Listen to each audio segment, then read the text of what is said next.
大家好，以下係有關提升課程領導、推動課程倡議，教育局校本支援服務2025-26年度教學相長攜手並進幼稚園學生學習中文支援計劃，構建專業學習社群，為幼稚園提供支援服務嘅介紹。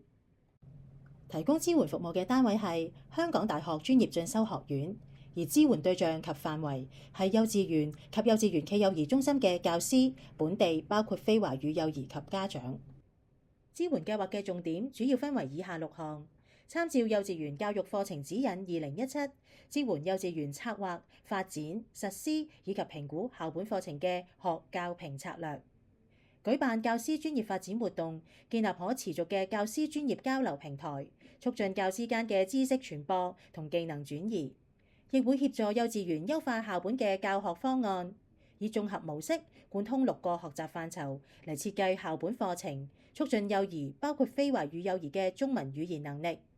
同時提升幼稚園對幼兒包括非華語幼兒嘅支援配套，提供更全面嘅語言學習資源同教學工具，更會提供具體嘅家長指導資源，幫助家長包括非華語家長支持其子女嘅中文學習，透過家校合作，確保幼兒喺校內以至校外都獲得足夠嘅學習支援。另外，推廣中華文化，融入品德修養、中華文化鑑賞、民族及國家安全以及資訊科技等元素，豐富幼兒嘅學習經驗，促進全面發展。有關支援模式同內容，會按幼稚園需要提供全年至少5次到校支援服務，與教師進行共同備課、觀課同議課，發展同完善學校課程，為教師舉辦教師工作坊及跨校交流等專業發展活動，分享同推廣有效嘅實踐經驗同資源，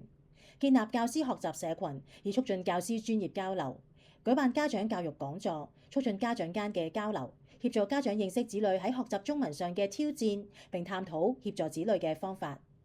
參與學校需要參與全年2次家長講座、2次行政會議，以及1次年度全港幼稚園分享會，以分享成功經驗同面對挑戰嘅有效處理方法。支援服務嘅流程主要分為3個階段，包括策劃期、推展期同埋回顧期。喺支援學年開展嘅時候，團隊會到校了解校情，同時分析校本支援服務嘅重點，因應學校面對嘅挑戰同需要，共同擬定呢一個學年嘅支援方案。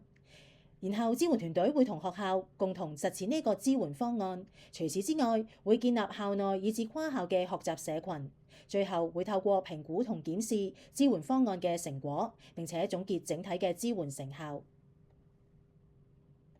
以下係學校需要注意嘅事項。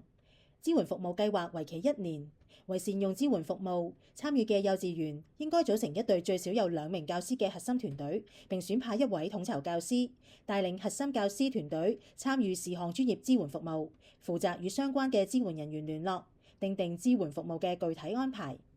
安排定期會議，讓教師充分參與課程發展嘅討論，共同備課、觀課同議課，以及檢視幼兒學習成效，從而加強教師嘅協作與溝通。支援人員會參與唔同環節並提供意見，藉此促進教師嘅專業發展。參與幼稚園選派核心團隊教師參加教師專業發展活動，並鼓勵佢哋喺課堂中應用有關策略，同時鼓勵其他教師出席課程同埋嘗試實踐所學。核心團隊教師或課程領導參加計劃所舉辦嘅教師專業發展活動、分享會同工作坊等等專業交流活動，分享校本經驗。參與幼稚園亦需要鼓勵家長參加計劃所舉辦嘅家長教育講座，協助支援人員喺支援期間收集學習活動嘅錄影片段同照片、教師反思嘅資料、學生作品等等，作專業討論之用。鼓勵核心教師向校內同工同業界分享學校課程發展嘅成功經驗同共同協作發展嘅學與教資源。參與學校需遵守相關法例，如發展校本學與教材料時遵守版權條例。本支援服務為推介服務，幼稚園除可申請最多2項校本支援服務外，亦可額外申請本服務及其他推介服務。詳情請參閱教育局通函第7/2025號，或透過掃描以下2維碼瀏覽校本支援服務網站，獲取支援計劃嘅詳情同最新資訊。有興趣參加支援計劃嘅幼稚園，可於2025年4月8日至4月30日，透過教育局統一登入系統，申請教學相長攜手並進幼稚園學生學習中文支援計劃，構建專業學習社群，為幼稚園提供支援服務。網上申請編號 B8。如果學校需要技術支援，可聯絡校本專業支援組黎浩輝先生。申請結果將於2025年6月13日公佈。以下係相關嘅查詢服務，歡迎透過電話、電郵或者 WhatsApp 聯絡我哋嘅團隊。從教師培訓、家長教育以至校本推行策略，支援嘅服務非常全面。詳情歡迎學校與本支援團隊聯絡，了解更多。希望嚟緊嘅學年可以為大家服務。多謝各位。